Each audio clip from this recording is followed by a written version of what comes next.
the parents contacted private investigators, myself, and said, is there anything you can do to work out who this guy is behind this profile to really speed up this whole process? And within half a day, I had not only worked out who this guy was and a few more details about him, but also that he wasn't 15 or 16. He was actually over the age of 21. Welcome back to I Spy. I'm crime reporter Natalie O'Brien, and this is a podcast series on the world of private investigators. Charlie is a lot of things, and I suppose being a catfish was the least of his problems. But yes, he did pose as a wealthy gentleman online in order to speak with his potential love interest. The difference with him and other catfishers was that he went from the online world and he took it offline. In this episode, I'm talking with Julia Robson, a former police officer turned private eye, who will amaze you with her real-life true crime stories about her relentless pursuit of catfish.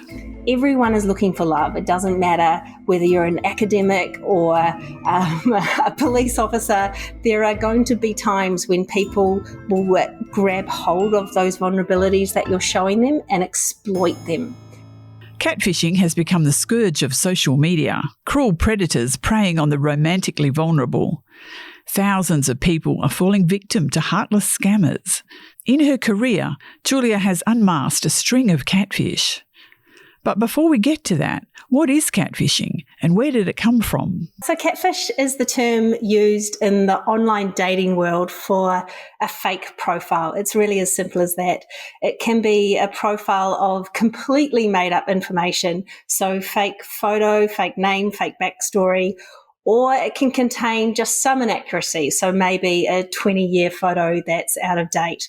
But its intention is to deceive the person it's interacting with. There's a lot of different names for fake accounts depending on what you're using it for, but this one's actually stuck with the dating community, and that was as a result of a 2010 documentary that later turned into a spin-off series on MTV. And the term catfish came from one of the individuals in the original documentary, and he likened it to codfish farmers. So when they were transporting the fish from Asia to North America, they would put these codfish in the transport boxes. And by the time they'd reached the final destination, they'd open the box up and these codfish would be lifeless. They'd have lost all their colour. They were inactive and essentially their meat wasn't viable anymore. So the farmers came up with an idea that they'd put in a catfish in amongst all this cod. And when they were being transported, the catfish would nip at the cod, keeping them active and keeping them versatile during the transportation process. So by the time they went to their final destination, they would still be full of life, active, full of colour. And this is why we use this term today with catfish profiles in amongst all these dating profiles, because they're designed to keep you on your toes. They're meant to keep you guessing. They're meant to prevent you from becoming complacent and keep things interesting in the dating life. Catching a catfish can be very difficult. They are slippery characters, often a step ahead of their victims. Julia's most infamous case was a man named Charlie. A lot of catfish profiles have no intention of ever meeting these people offline because they know that they don't exist. They're fake profiles. And that was the art of Charlie, is that he knew he had the gift of the gab. So not only was he an amazing lover, but he could write off these inaccuracies by just kind of brushing it off and explaining away why he wasn't who he was claiming to be. A woman known as Vivian came to Julia, who specialises in online crime, for help with a new love interest. She wanted to know if the man she knew as Charlie was who he said he was. But little things didn't add up. He asked for money from Vivian and she became suspicious. Julia started investigating and soon found herself on the trail of a serial con man whose lies and deceptions grew even more outlandish and cruel the longer he continued. The more I investigated this case, the more I realised that this guy was a prolific offender. And he had worked out the way of getting away with this was that he would keep his scams relatively low and under the radar of the police attention. For me, I realized that he was covering so many different cities and countries and jurisdictions that no one police force was going to take control of this case. And if I didn't do it, probably no one else would. And that's why I decided to keep at it for so long. Julia discovered Charlie was a convicted fraudster and bankrupt.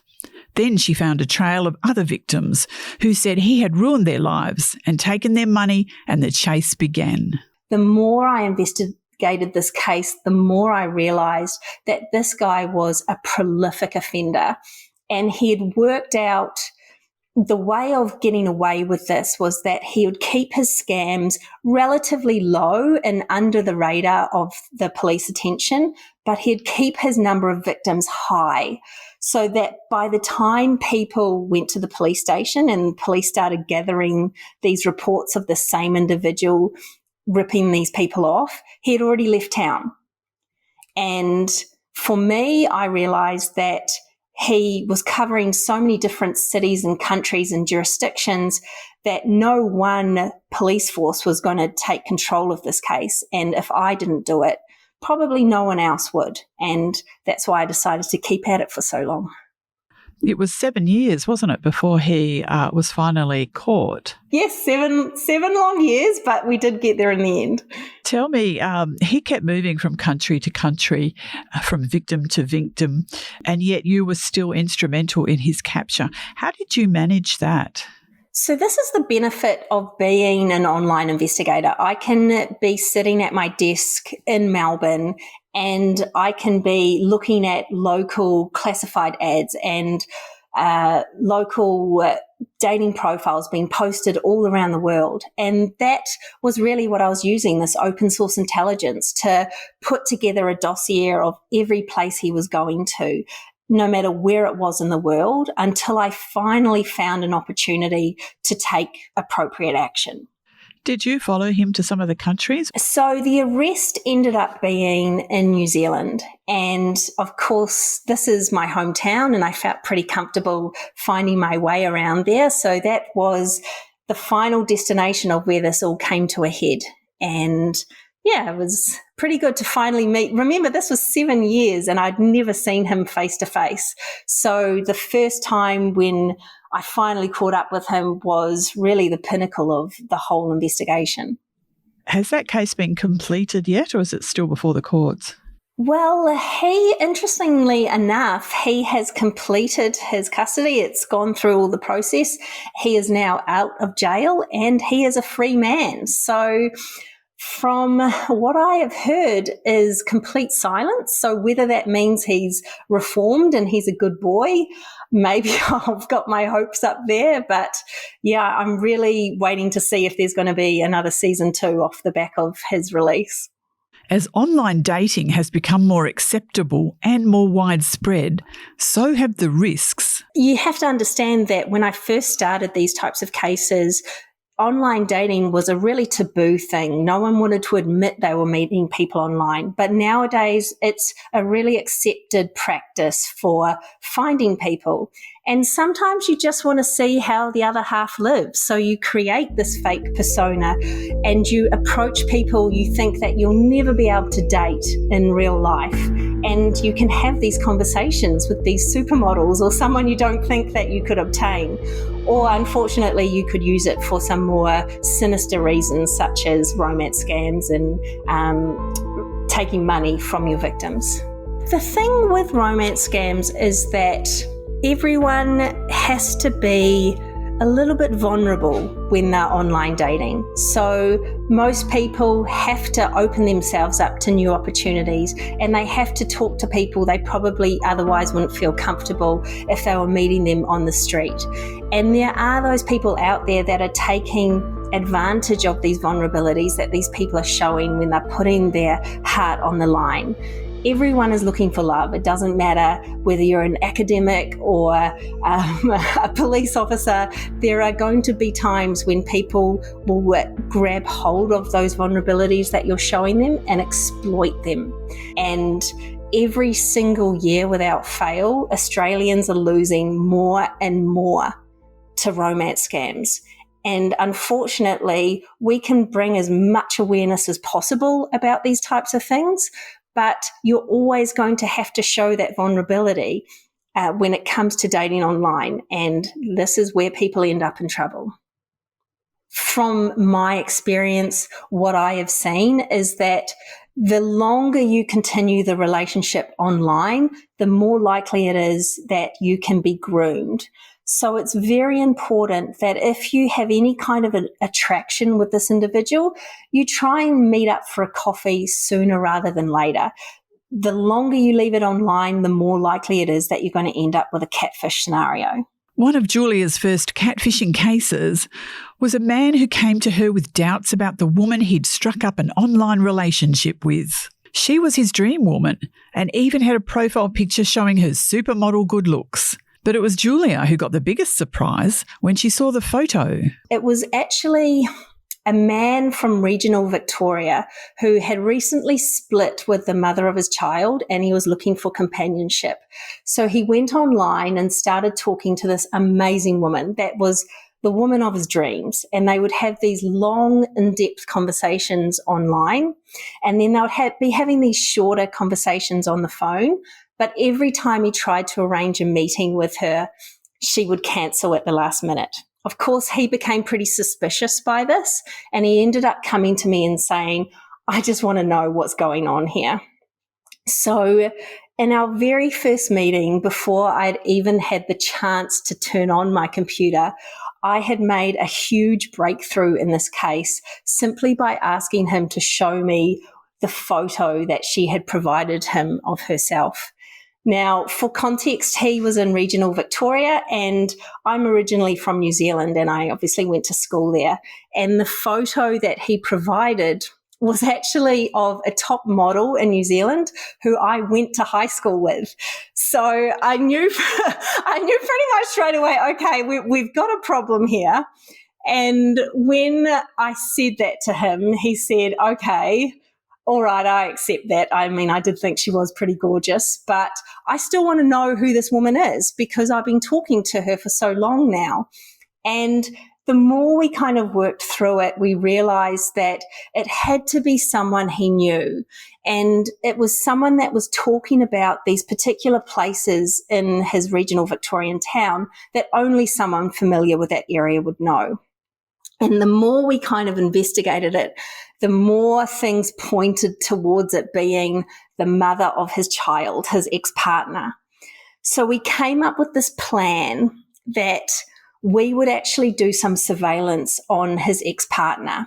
And we got her down to a football field one day. And we said to my client, all right, we need you to ring your ex-partner and speak to her just, about child-related stuff. So you can see in the surveillance footage, she is reaching into the pocket of her puffer jacket and she pulls out her phone and starts having a conversation with him. Then about 20 minutes later, we said to the guy, all right, we now need to get you to ring your love interest. And sure enough, with the surveillance footage, you see her reaching into her other pocket in her puffer jacket, this time pulling out another phone, her burner phone, walking away from other people that she was close to. And even though he could hear her speak in real time, the surveillance footage, you could see her facial expressions completely change. And she had put on this higher pitched voice and these softer tones to speak to him, explaining why she was only having these short conversations with him on the phone. So, yeah, it's nice when those types of investigations go well, and that ran so smoothly. But, you don't always get the ones that work perfectly. That must have been shocking for him. Well, I think she secretly was hoping by admitting that she was responsible, he would be prepared to have another go with her. But, unfortunately, I don't think it quite worked out the way she planned. In another heartbreaking catfish case, a woman who had fallen madly in love online came to Julia for help. She was in so deep, she had been sending money overseas and keeping it quiet, hoping the relationship would blossom. So Rosalie came to me and she had been speaking to a man online that she had fallen in love with. Now, Rosalie was quite vulnerable. She was living on her own for some time and didn't have a lot of support, but she did have a really caring brother, and her brother had realised that she was sending money to this man overseas and she was being quite coy about the relationship. And the more the brother looked into this, the more he realised that Rosalie was probably a victim of a scam, and she eventually came round. At first she was really reluctant, to the point where the brother had taken all her devices that could connect to the internet from the home, and she was going down to local McDonald's and so forth to use their free Wi-Fi to talk to this guy and send money to him. And this is not unfamiliar with other stories when you hear about romance scams, but it got to this point that we said, you know what, we're going to find out who's responsible for this. We ended up going over to Malaysia and working out that it was an organised network there based with origins from Nigeria, and they were sending a lot of the money and goods from Malaysia back to Nigeria. We got support from the local Malaysian police force, and we ended in quite a few arrests from that. It's really important people understand that online dating relationships move much faster than those in the real world, because on the online world, you will put things online saying exactly what you're looking for, and you've got all the awkward conversations that you would normally have in the real world out of the way, and things move fast. So people are moving cities and countries to be with their loved one. And it's not until they're already living with that person that they realize, hang on, there's something suspicious here. Things are not adding up for me. And that's when they'll usually come to a private investigator and say, look, I'm a little bit concerned about this person I thought was my one true love. Here's what they've told me about themselves. Can you please go and verify whether there's anything I should be concerned about?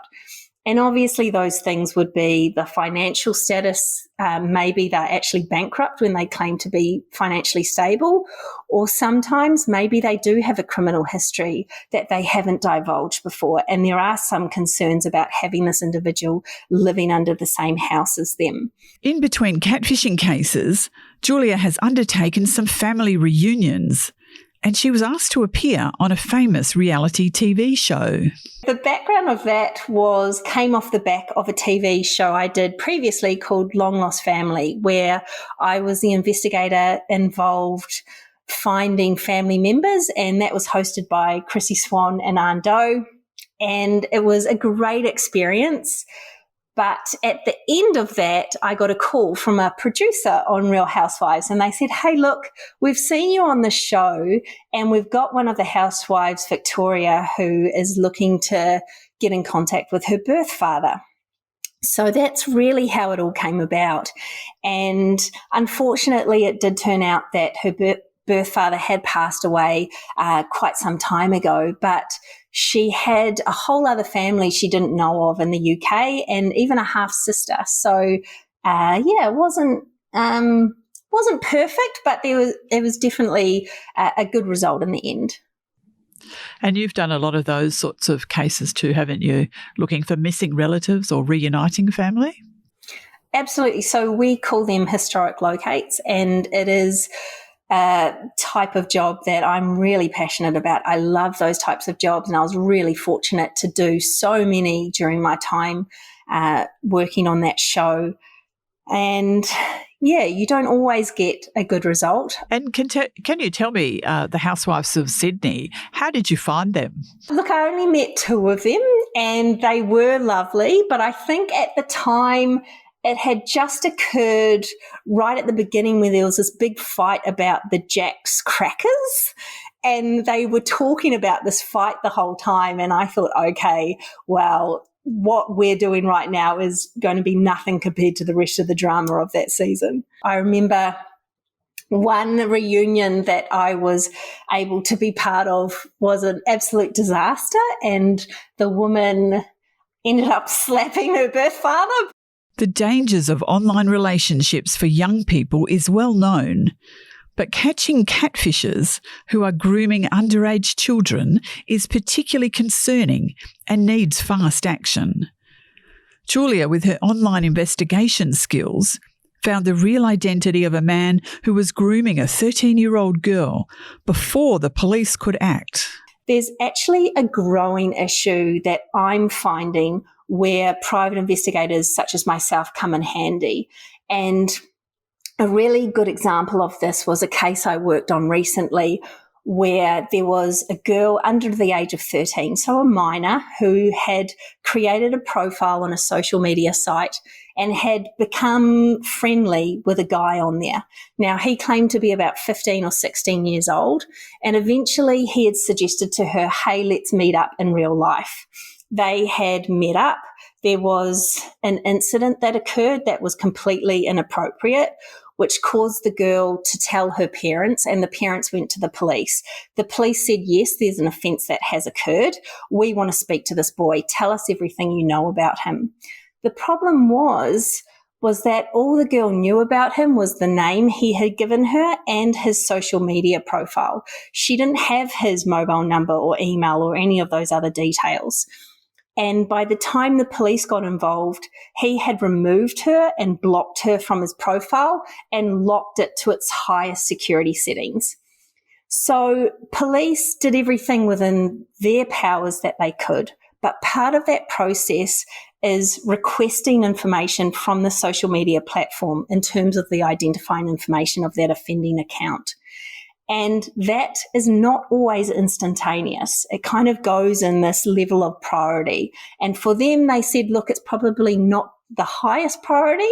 So it's probably going to be maybe a few weeks, possibly a month before we know exactly who this guy was. Now, out of desperation, the parents contacted private investigators, myself, and said, is there anything you can do to work out who this guy is behind this profile to really speed up this whole process? And within half a day, I had not only worked out who this guy was and a few more details about him, but also that he wasn't 15 or 16. He was actually over the age of 21. And with these other profiles that he had, there were some other concerning conversations he was having with other minors.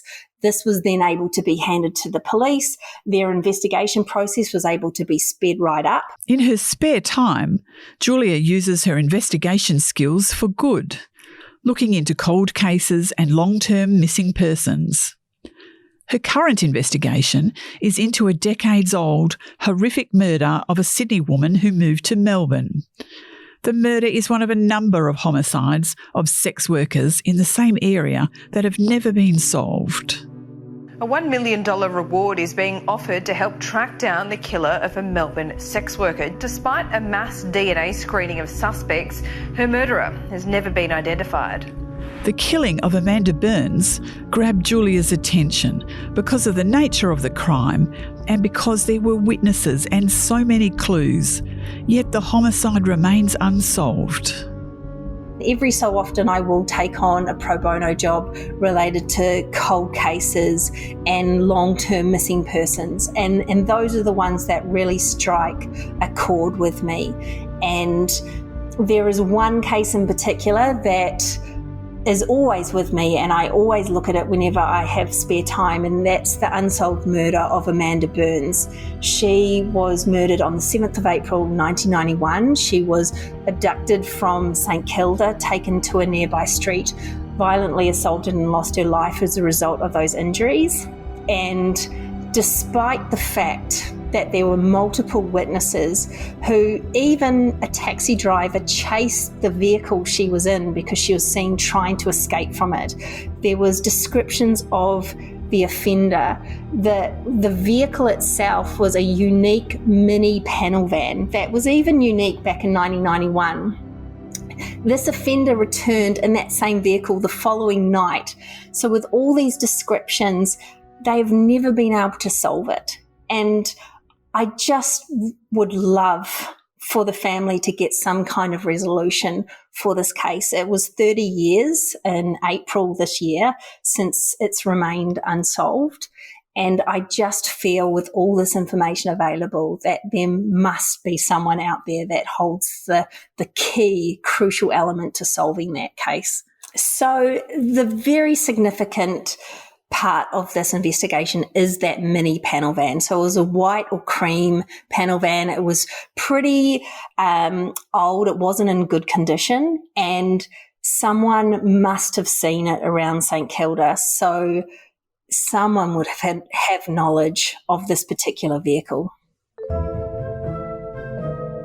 In our next episode, we'll talk to Alan Earle, nicknamed the Bug Detector. Alan will talk about how he does a lot of work at night, creeping through offices and checking ceilings for hidden cameras and listening devices.